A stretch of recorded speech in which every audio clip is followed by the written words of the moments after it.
the latest episode of my community podcast, In Conversation with Nickie Aiken. These episodes focus on the important issues affecting people living and working in the two cities. You can listen to all the episodes in the usual places, such as Apple, Spotify, and Google Podcasts. And if you enjoy listening, please hit subscribe and rate them. Today we are talking pets.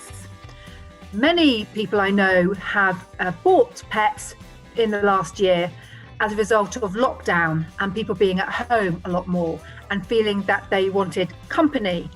And we have seen a huge rise in people buying dogs in particular. Now, as we come out of the pandemic and people start thinking about returning to work for those who have been working from home, the thought of leaving an animal that they may have purchased during lockdown may be coming to focus their minds because they've been at home for the last 15 months. So how are we going to support our pets as we come out of lockdown? I'm delighted that joining me to discuss this issue is Ryan Neile, who's Head of Behaviour Services at the Blue Cross animal charity based in my constituency, but all over the country. Ryan, thanks so much for joining me today. And I understand you've got a companion, Kit, with you. Hello, Kit. I do. Yeah, very, very good to be here. Thanks for inviting me. Yeah, this is my dog, Kit. She's my best friend. Is she? How long have you had her? How old is she? She is, I think she's about 5. She was a stray in a pound for about 6 months, and she came into Blue Cross in very bad condition. I fostered her with a view of keeping her until she was ready to rehome, but we never got that far, so she's with me forever now. Beautiful. Well, welcome, Ryan and Kit. Kit, Ryan, you are obviously behaviour services expert. What does that entail, and what's your typical day in work? Yes, well, we're a behaviour team that works within Blue Cross, and we basically help everybody with animals, whether that's helping to train our teams to better understand the pets that we have brought in that need training or rehabilitation to improve their chances of being rehomed. And then when we rehome the pets that we take in, we will then support them thereafter. So if people are struggling with their pet's behaviour, sometimes it can be quite a small issue that we can resolve quite quickly. Sometimes they're more complicated and that requires an awful lot more work. But yeah, that's ultimately what we do. So our days are filled with cases that involve people and animals and the various things that can sometimes go wrong. And have your casework increased over the last 15 months with lockdown? Have you been receiving more calls and cries for help? Yes, hugely. As a result of lockdown, we really adapted the service that we provide, not just to Blue Cross customers, but to anybody that was struggling with their pet's behaviour. A huge rise in the kind of requests that we were having. A lot of novice dog owners, a lot of people that hadn't had pets before, that were just generally struggling with what to do. And the lockdown period was a really challenging time. This Kit's got a cold. She got hay fever. Well, she got hay fever. So it was an unprecedented time where we were trying to adapt to give advice under very challenging times when people couldn't go out. Yeah, and is it usually more dog owners that come to you, or is it owners of all types of animals? All sorts of pets, most commonly dogs, followed by cats, but we also provide help for people with any kind of pet, whether that's a rabbit or a rat or a mouse. Okay. And have you found that people have been impulse buying over the last 15, 16 months because of the pandemic? Has it been a big issue? Without doubt, I think there's been a huge increase in that type of problem where people haven't necessarily taken the time to really research whether, firstly, it's right for them to have a pet in their lives. And if we're talking about dogs, dogs are so diverse in terms of their size and the reasons for which they've been bred. So without that proper research, families have acquired dogs that need very, very specific care, and they need their needs met in a very specific way. And that's been a huge challenge for them. Have you got any particular examples of the people you've helped, particularly those who've maybe impulse sport and suddenly realise what they have let themselves in for? Yeah. So, for example, we've had lots of examples, but quite recently, somebody that bought a border collie puppy from a farm, whose parents were working sheepdogs. So, and they need I guess they need an awful lot of exercise, and yeah, they're used to exercise. They're bred for exercise. Exactly. Yeah. So, sort of genetically predisposed to want to work, high requirements for physical exercise, extremely intelligent, so brilliant problem-solving dogs. And then that puppy was taken from that environment to a very built-up area where the owners didn't really have a lot of time to do training and socializing. So the result of that was that the puppy started to grow up and experience the kind of behavioral problems that would occur when they can't fulfill their natural behavior. They must be getting very frustrated, and obviously becoming an adolescent. Yeah. At the same time of not having the exercise and the outside life that a border collie expects. It must have been a real issue for them. Yes, I think puppyhood, whatever breed of dog you get, is challenging because they grow up and they like to chew things with their mouth, they like to explore. So it's always quite a challenging time for any dog owner. But if you've acquired a dog that isn't really compatible with your lifestyle, then yeah, that certainly the dogs in question can become frustrated by the lack of opportunities that they have to be a border collie. And yeah, that's quite a common thing for us. And the way around that is we look to try to provide owners with a really suitable alternative that will allow that dog to express that natural behavior, and so that they can have a fulfilling life that's almost the next best thing to being on a farm chasing sheep. So what did you do with the owners of the border collie? How did you help them? And was it a happy outcome? Yes, yeah, fingers crossed, things are going really, really well. But the process is quite complicated because what we often do as stage one is to just change the owner's expectations. So if a dog is being unruly, or if a dog isn't coming back when called, or if a dog is chewing, it's not necessarily because the dog is trying to annoy the owners. It's because they're dogs and they're behaving as dogs do. And training is a journey, a process that you develop over time. So we can't really be frustrated with dogs if they don't do the things that we haven't taken the time to teach them to understand properly. So we change their expectations, give them very achievable goals, and then we build that momentum up. So if we take a border collie, for example, they like to chase, they like to herd, they like to problem solve. So we adapt games, we adapt training techniques, so that really does suit that type of dog. So the dog is really enjoying this new lifestyle because we're tapping into all of those instincts that border collies have that make them feel good.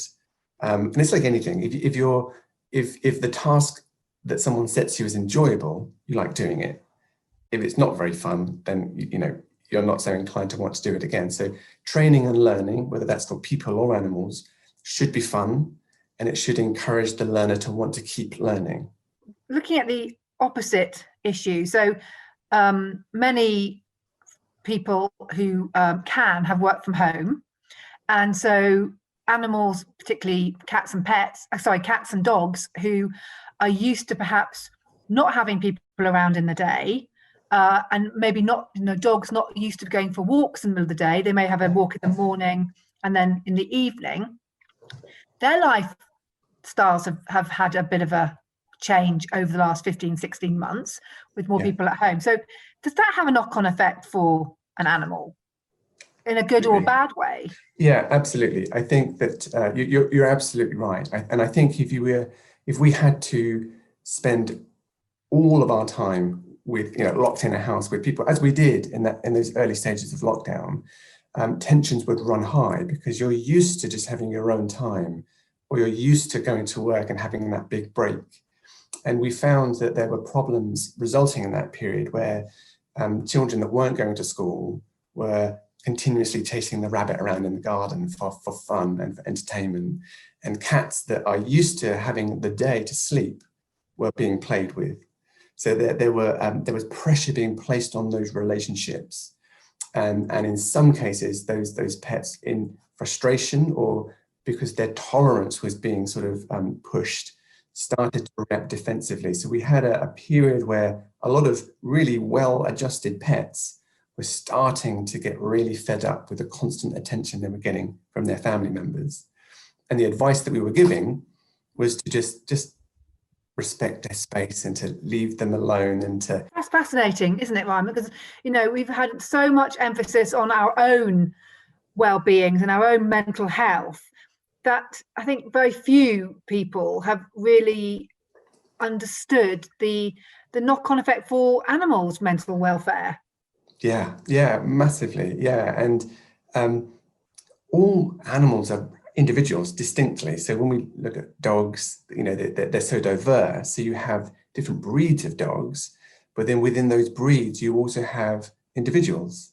So some dogs really love to be center of attention and they love to be touched and stroked all of the time, but other dogs don't.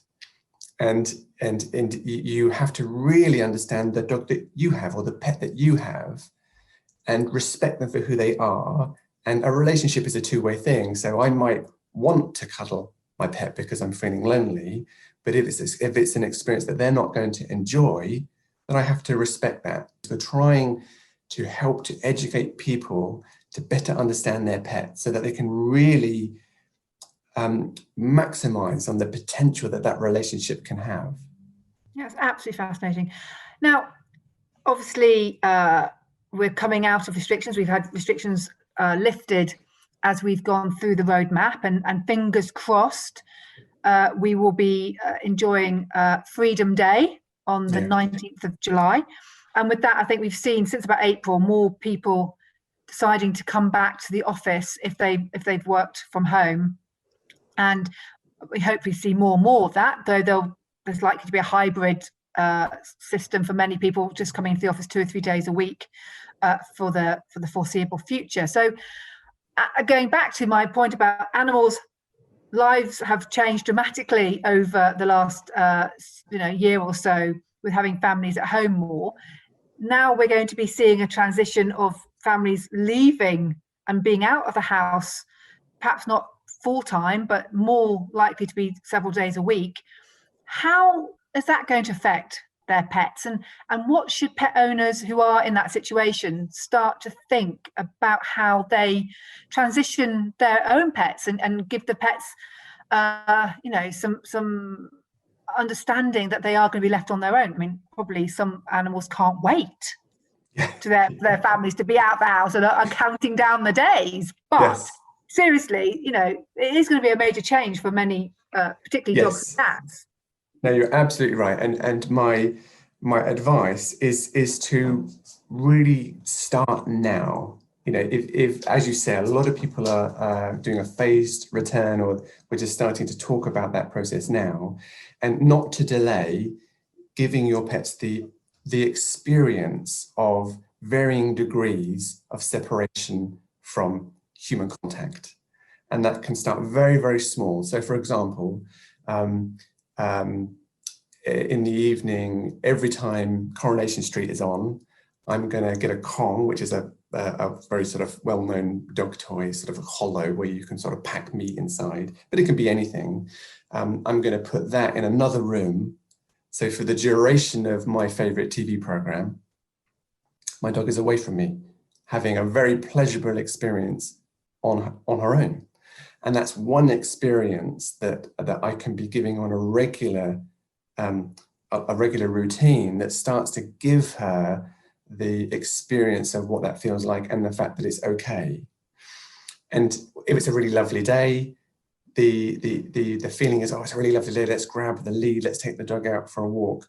And I would ask owners to consider on those occasions to leave their dog at home for a small period of time, just so, again, we're starting to drip feed in the new normal, which will include periods of isolation away from human contact. And when we're at home, if we're the type of person that is following a dog around, constantly picking them up and stroking them, the contrast of you being away is going to be quite stark. So start now realizing, am I overwhelming my pet and constantly touching them and loving on them? Could I be gradually stepping back at key times so that the intensity of that relationship isn't so strong, so that when I walk out of the door, my pet is bereft because they feel like they can't cope without me. It's a bit like children. You know, we parent them so that they can cope without us. That's the kind of overall aim. We give them the social skills so they can cope by themselves. And I think that process is really important, more so with dogs, who we tend to take everywhere with us, and are social animals. So they're very dependent on being in a family group, that we give them the skills. I mean, that we can only achieve that by teaching them, giving them experiences, letting them know that these things are okay. And when we do that, then they often develop a really good tolerance for that kind of separation. Is it advisable to say, when you go out, and particularly if you're going to work for for the whole day, is it worth putting the radio on? I know a few people I know have animals who leave the radio on to give them company and hear human voices. Is that a good thing, or is it just up to your own individual choice? Yeah, it very much depends. I think that dogs shouldn't really be left all day. So I think if that's the lifestyle that you have, I would consider whether it's fair and reasonable to leave a dog at home all day. If that is the situation, then I would really reach out to friends, family members. Is there somebody that could come and sit with a dog or break up that period of isolation? Definitely something that I would be asking people to consider doing. But radios are, they can, for some dogs they can provide comfort. For some dogs they can muffle outside noises which might cause them to bark. But things that are constant, often we habituate to, and dogs do too. So if something is always on, we just learn to ignore it. So it's a bit like living by an airport. You know, you hear them, you're conscious of them for the first couple of days, and then you just stop listening to them. So they can be useful tools in some cases. I would say that if there are people listening that are genuinely worried, there is an amazing wealth of information on the Blue Cross website. So if you come onto the website, there's lots of stuff that you can look up that will give you some clear direction. But if you're wanting more help, there's an incredible organization called the Animal Behavior Training Council, the ABTC. And if you were to give them a Google, they will put you in touch with a qualified behaviorist in your area. So as I was saying, all like us, you know, we all react differently to situations, and so do our pets. So there are some generic tips which can be very useful. But if you're worried, or you really get the feeling this is going to be complicated, then an expert is going to tailor advice so that you can really build a good plan. Thank you so much today for being with us today. It's been fascinating, and I think you've really given a great insight into how we can support our pets during this difficult time in lockdown, but as we come out of it. Finally, is there any particular advice, tips you could give to pet owners, particularly living in central London, in the two cities where I represent? What 3 tips could you give them? 3 tips. I feel very passionately that if you're worried about anything to do with your pet, ask for help. And the second piece of advice is where you go for that help, because this day and age, social media, if you go online, there is an ocean of unregulated advice, some of which is very damaging.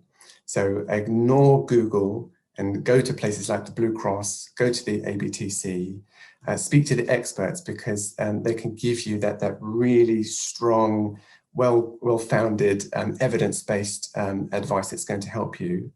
And the third piece is to recognize that your pet, whether a cat, rabbit, dog, is an individual, and to really understand what they need from a life in order to have a wonderful relationship with you. And that's the way that we can really enjoy that perfect relationship.